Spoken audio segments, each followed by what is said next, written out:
It's early 1692. Salem Village is small enough that you know almost everyone by name. It starts with two girls.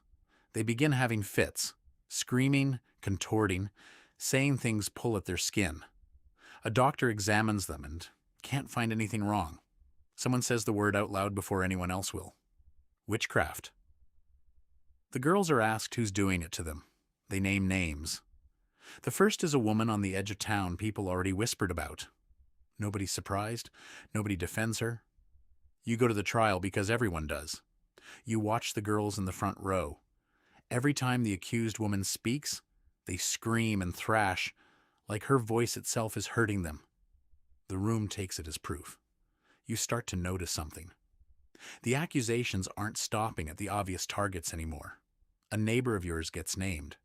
Someone ordinary. Someone who goes to the same church you do.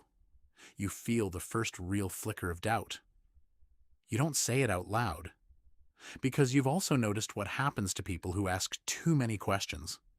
A man voices skepticism about the trials at a public meeting. Within a week, he's named too. The court is accepting something called spectral evidence, testimony that a person's spirit appeared to someone in a dream or a vision and caused them harm. There's no way to disprove a dream. There's no way to disprove any of it.